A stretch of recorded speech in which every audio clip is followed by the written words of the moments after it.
ಬೇಕೇ ಹಿಜಾಬ್ ಹಾಕೊಂಡ್ ಬರ್ತೇವೆ ನಾವು ಅಷ್ಟೇ. When we are going and speaking to them, if they are not responding, that clearly shows that for them religion is important, not education. ಹೆಣ್ಮಕ್ಳು ಶಾಲೆಗೆ ಹೋಗೋದು ಬೇಕಾ? ಈ ಕ್ವಶನ್ ವಿಚಿತ್ರ ಅನಿಸುತ್ತೆ ಅಲ್ವಾ? ಭಾರತದ ಮೊದಲು ಫೀಮೇಲ್ ಟೀಚರ್ ತಲೆಯಲ್ಲೂ ಇದೇ ಪ್ರಶ್ನೆ ಇತ್ತು ಅಂದರೆ ನಂಬ್ತೀರಾ? ಈ ಸ್ಟೋರಿ ಇಂಡಿಯಾದ ಎಜುಕೇಷನ್ ಸಿಸ್ಟಮಲ್ಲಿ ಹಿಸ್ಟ್ರಿನ ಕ್ರಿಯೇಟ್ ಮಾಡಿದ ಸಾವಿತ್ರಿಬಾಯಿ ಫುಲೆ ಅವರ ಬಗ್ಗೆ. Savitribai the first woman teacher of India. ಮುಂದಿನ 3 ನಿಮಿಷದಲ್ಲಿ ಜಗತ್ತೇ ಕ್ಷಮಿಸದ ಇವರು ಮಾಡಿದ ತಪ್ಪನ್ನು ನಿಮ್ಮ ಮುಂದೆ ಇಡೋ ಪ್ರಯತ್ನ ಮಾಡ್ತೀನಿ. ಈ ಕತೆ ಶುರುವಾಗೋದು 3 ಜನವರಿ 1831. ಅಂದರೆ ಸುಮಾರು 190 ವರ್ಷಗಳ ಹಿಂದೆ ಸಾವಿತ್ರಿಬಾಯಿ ಅವರು ಮಹಾರಾಷ್ಟ್ರದಲ್ಲಿ ಹುಟ್ಟುತ್ತಾರೆ. ನಂತರ 1840ರಲ್ಲಿ ಅವರು ಜ್ಯೋತಿಬಾ ಫುಲೆ ಅವ್ರನ್ನ ಮದುವೆ ಆಗ್ತಾರೆ. ಇವರು ಮದುವೆ ಆದಾಗ ಜ್ಯೋತಿಬಾ ಫುಲೆ ಅವರು 13 ವರ್ಷದ ಹುಡುಗ, ಆದರೆ ಸಾವಿತ್ರಿಬಾಯಿ ಇನ್ನೂ 10 ವರ್ಷದ ಹುಡುಗಿ. ಅಫ್ಕೋರ್ಸ್ ಆಗಿನ ಕಾಲದಲ್ಲಿದ್ದ ಸಂಪ್ರದಾಯವೆಲ್ಲ.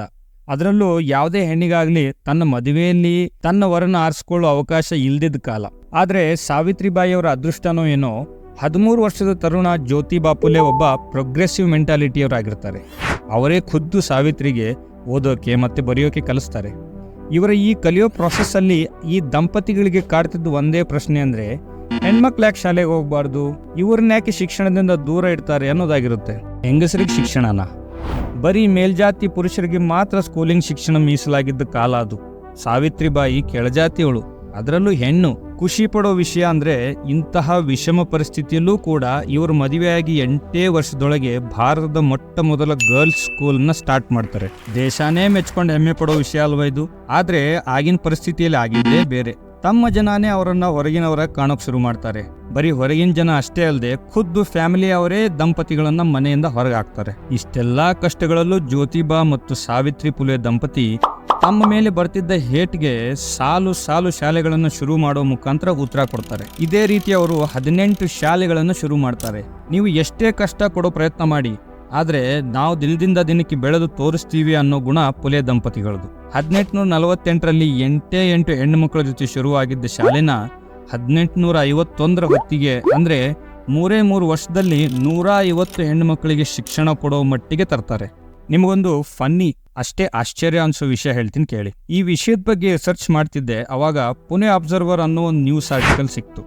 ಇವ್ರು ಹೇಳೋ ಪ್ರಕಾರ 1852ರಲ್ಲಿ ಸರ್ಕಾರಿ ಶಾಲೆಗಳಲ್ಲಿ ಗಂಡು ಮಕ್ಕಳ ಸಂಖ್ಯೆಗಿಂತ ಜ್ಯೋತಿರಾವ್ ಅವರ ಹೆಣ್ಣು ಮಕ್ಕಳ ಶಾಲೆಯಲ್ಲಿ ಹೆಣ್ಣು ವಿದ್ಯಾರ್ಥಿಗಳ ಸಂಖ್ಯೆನೇ ಹೆಚ್ಚಿತ್ತಂತೆ.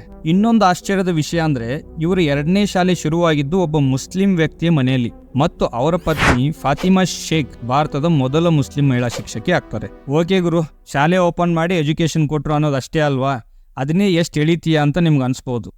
ಇಲ್ಲ, ಅಷ್ಟು ಈಸಿ ಇರಲಿಲ್ಲ ಇವ್ರ ದಾರಿ. ಸಾವಿತ್ರಿಬಾಯಿ ಶಾಲೆಗೆ ಹೋಗುವಾಗ ಎಕ್ಸ್ಟ್ರಾ ಸೀರೆ ತಗೊಂಡು ಹೋಗ್ತಿದ್ರಂತೆ. ಯಾಕೆ ಗೊತ್ತಾ? ಕೆಳಜಾತಿಯವರಾದ ಇವರು ಹೆಣ್ಮಕ್ಳನ್ನ ಸೇರಿಸ್ಕೊಂಡು ಎಜುಕೇಷನ್ ಕೊಡೋದನ್ನ ಸಹಿಸೋವಂಥ ಸಮಯ ಅಲ್ಲ ಅದು. ಅತಿ ಮಡಿವಂತಿಕೆ ಕಾಲ. ಇವರು ಶಾಲೆಗೆ ಹೋಗ್ತಿದ್ರೆ ದಾರಿಲಿ ಜನ ಇವ್ರ ಮೇಲೆ ಸಗಣಿ ಮತ್ತು ಕಲ್ಲನ್ನು ಎಸೆದು ಶಾಪ ಹಾಕ್ತಿದ್ರು, ಮಣ್ಣೆ ಎರಚಿ ಶಾಪ ಹಾಕ್ತಿದ್ರು. ಇದನ್ನೆಲ್ಲ ಸಹಿಸ್ಕೊಂಡು ಶಾಲೆಗೆ ಹೋಗಿ ಪಾಠ ಮುಗಿಸಿ ಮತ್ತೆ ಮನೆಗೆ ತಮ್ಮ ಗಲೀಜ್ ಸೀರೆನೇ ಉಟ್ಕೊಂಡು ಬರಬೇಕಿತ್ತು. ಯಾಕಂದರೆ ದಾರಿಲಿ ಅವ್ರಿಗೆ ಅದೇ ಅವಮಾನ ಕಾದಿರ್ತಿತ್ತು. ಇಷ್ಟೆಲ್ಲ ಆದರೂ ಅವರು ಜನಗಳಿಗೆ ಕೊಟ್ಟ ಉತ್ತರ ಏನಂದರೆ, ನಾನೊಂದು ಮಹತ್ ಕಾರ್ಯಕ್ಕಾಗಿ ಕೆಲಸ ಮಾಡ್ತಿದ್ದೀನಿ, ನನ್ನ ಸಹೋದರಿಯರನ್ನ ಬಲಪಡಿಸ್ತಿದ್ದೀನಿ, ನೀವು ನನಗೆ ಎಸೆದ ಕಲ್ಲುಗಳು ಹೂವಿಗೆ ಸಮಾನ. ಈ ದಂಪತಿಯ ಯುದ್ಧ ಇದ್ದಿದ್ದು ಆಗ ಭಾರತದಲ್ಲಿ ತಾಂಡವವಾಡ್ತಿದ್ದ ಇನ್ಇಕ್ವಾಲಿಟಿ ಮತ್ತೆ ಮನುಷ್ಯರ ಮಧ್ಯೆ ಇದ್ದ ತಾರತಮ್ಯಗಳ ವಿರುದ್ಧ. ಈ ದಂಪತಿ ಈ ಯುದ್ಧವನ್ನ ತಮ್ಮ ಕೊನೆಯುಸಿರಿರೋವರೆಗೂ ಮುಂದುವರಿಸ್ತಾರೆ. ಇವತ್ತು ಇವ್ರ ಬಗ್ಗೆ ನಮ್ಮ ಟೆಕ್ಸ್ಟ್ ಬುಕ್ಗಳಲ್ಲಿ ಪಾಠಗಳಿದಾವೆ, ಫಿಲಮ್ ಸೀರಿಯಲ್ಗಳು ಇದ್ದಾವೆ, ನಮ್ಮ ಸೋಷಿಯಲ್ ಮೀಡಿಯಾಗಳಲ್ಲಿ ಕೂಡ ಇವ್ರನ್ನ ಸೆಲೆಬ್ರೇಟ್ ಮಾಡ್ತೀವಿ. ಆದರೆ ಅವರು ಬದುಕಿದ್ದಾಗ ಇವರು ಒಬ್ಬ ಕ್ರಿಮಿನಲ್ಗಳ ರೀತಿ ಜೀವಿಸಬೇಕಾಗಿತ್ತು ಅನ್ನೋದೊಂದು ದುರಂತ. ಅಷ್ಟಕ್ಕೂ ಇವರು ಮಾಡಿದ ಕ್ರೈಮ್ ಏನು ಗೊತ್ತಾ? ಮೇಲು ಕೀಳುಗಳಲ್ಲಿ ಒಡೆದೋಗಿದ್ದ ಸಮಾಜದಲ್ಲಿ ಸಮಾನತೆ ತರೋಕೆ ಪ್ರಯತ್ನ ಪಟ್ಟಿದ್ದು. ಬದಲಾವಣೆಯೇ ಸಹಿಸದ ಸಮಾಜದಲ್ಲಿ ಶಿಕ್ಷಣನ ಎಲ್ರಿಗೂ ತಲುಪಿಸಬೇಕು ಅಂತ ಮುಂದೆ ಬಂದಿದ್ದು. ಸರಿ, ಇದೆಲ್ಲ ಆಗಿ 100ಕ್ಕಿಂತ ಹೆಚ್ಚು ವರ್ಷಗಳೇನೋ ಕಳೆದೋಯ್ತು. ಈಗ ಹೆಚ್ಚಿನ ಸಂಖ್ಯೆಯಲ್ಲಿ ಹೆಣ್ಮಕ್ಳು ಶಾಲೆಗೆ ಹೋಗ್ತಾರೇನೋ ನಿಜ. ಆದರೂ ಈಗಲೂ ಅದರಲ್ಲಿ 57% ಹೆಣ್ಮಕ್ಳು SSLC ನಂತರ ತಮ್ಮ ವಿದ್ಯಾಭ್ಯಾಸನ ಕಂಟಿನ್ಯೂ ಮಾಡೋಕ್ಕಾಗಲ್ಲ ಅನ್ನೋದೂ ಅಷ್ಟೇ ನಿಜ. ಇಂಡಿಯನ್ ಫ್ಯಾಮಿಲಿಗಳು ತಮ್ಮ ಲೆಗಸಿನ ಮುಂದುವರಿಸೋಕೆ ಒಂದು ಗಂಡು ಮಗು ಇರಬೇಕು ಅನ್ನೋ ಕಾನ್ಸೆಪ್ಟ್ ಈಗಲೂ ಇದೆ. ಇವನ್ ಮಾಡರ್ನ್ ಫ್ಯಾಮಿಲಿಗಳಲ್ಲೂ ನೋಡಿದರೆ ಯಾವುದಾದ್ರೂ ಹೆಣ್ಮಗು ಹೆಚ್ಚಿಗೆ ಓದಬೇಕು ಅಥವಾ ಏನಾದರೂ ದೊಡ್ಡದಾಗಿ ಸಾಧಿಸಬೇಕು ಅಂದರೆ ಫ್ಯಾಮಿಲಿಲಿ ಬರೋ ಕ್ವಶನ್ ಏನಂದರೆ, ಅಯ್ಯೋ ಜಾಸ್ತಿ ಓದ್ಬಿಟ್ರೆ ಆಮೇಲೆ ಗಂಡು ಹುಡ್ಕೋದು ಕಷ್ಟ, ಇವಳಿಗಿಂತ ಜಾಸ್ತಿ ದುಡಿಯೋ ಗಂಡ ಸಿಗಬೇಕಲ್ಲ ಅನ್ನೋ ಟೆನ್ಷನ್ ಇದ್ದೇ ಇರುತ್ತೆ. ಹೀಗೆ ನಾವು ಮುಂದೆಂದೋ ಫ್ಯೂಚರಲ್ಲಿ ಬರೋ ಗಂಡನ ಬಗ್ಗೆ ಇಷ್ಟು ಯೋಚನೆ ಮಾಡ್ತೀವಿ ಹೊರತಾಗಿ ನಮ್ಮ ಮಗಳ ಫ್ಯೂಚರ್ ನೋಡಲ್ಲ ಅಲ್ವಾ? ಈ ಪ್ರಶ್ನೆಗಳು ನಿಮ್ಮನೇಲಿ ಇಲ್ಲದೆ ಇರಬಹುದು. I am happy that you are very lucky. But ಈ ಪ್ರಶ್ನೆಗಳು ಸಮಾಜದಲ್ಲಿ ಇದ್ದೇ ಇವೆ. ಇಷ್ಟು ಮುಂದುವರೆದ ಕಾಲದಲ್ಲೇ ಈ ಥರ ಸಿಚುವೇಶನ್ ಇರುವಾಗ ಅವತ್ತಿನ ಸಾವಿತ್ರಿಬಾಯಿ ದಂಪತಿಗಳ ಪರಿಸ್ಥಿತಿನ ಇಮ್ಯಾಜಿನ್ ಮಾಡ್ಕೊಳ್ಳಿ. ಆಗಿನ ಪರಿಸ್ಥಿತಿಯಲ್ಲಿ ಜ್ಯೋತಿಬಾ ಮತ್ತು ಸಾವಿತ್ರಿಬಾಯಿ ಅವರು ತಮ್ಮ ಜೀವನದುದ್ದಕ್ಕೂ ಫೇಸ್ ಮಾಡಿದ ಚಾಲೆಂಜಸ್ನ, ಜೀವನದುದ್ದಕ್ಕೂ ಫೇಸ್ ಮಾಡಿದ ಕ್ವಶನ್ಸ್ನ ಇಮ್ಯಾಜಿನ್ ಮಾಡ್ಕೊಳ್ಳೋದು ಕಷ್ಟ ಆಗುತ್ತೆ ಅಲ್ವಾ? ಆದರೆ ಆ ಪ್ರಶ್ನೆಗಳಿಗೆ ಅವರು ಬದುಕಿ ತೋರಿಸಿದ ರೀತಿನೇ ಅವರು ಕೊಟ್ಟ ಉತ್ತರ ಸಾವಿತ್ರಿಬಾಯಿ. ಇವತ್ತು ನನ್ನ ದೇಶದಲ್ಲಿರೋ ಪ್ರತಿ ಹೆಣ್ಣುಮಕ್ಕಳು ಅವರಿಗೆ ಧನ್ಯವಾದ ತಿಳಿಸಲೇಬೇಕು.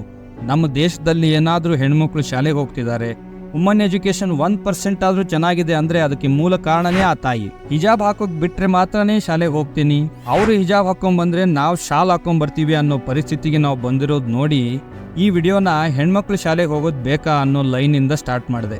ಮೇಲು ಕೀಳು, ಜಾತಿ ಧರ್ಮಗಳು ಶಾಲೆಗಳಿಂದ ದೂರ ಇರಲಿ, ಹೆಣ್ಣೊಂದು ಕಲಿತರೆ ಶಾಲೆಯೊಂದು ತೆರೆದಂತೆ ಅನ್ನೋ ಮಾತು ನಿಜ ಆಗಲಿ. ಇಂಥ ಮಹಾನ್ ಸಾಧಕಿಯ ಬಗ್ಗೆ ತಿಳಿದು ನನ್ನ ದೇಶದ ಹೆಣ್ಮಕ್ಳು ದೊಡ್ಡದಾಗಿ ಬೆಳೀಲಿ ಅನ್ನೋದೊಂದೇ ನನ್ನ ಆಸೆ. ನಿಮಗೆ ಗೊತ್ತಿರೋ ಎಲ್ಲ ಹೆಣ್ಮಕ್ಳಿಗೂ ಈ ವಿಡಿಯೋನ ಶೇರ್ ಮಾಡಿ. ನಮಸ್ಕಾರ.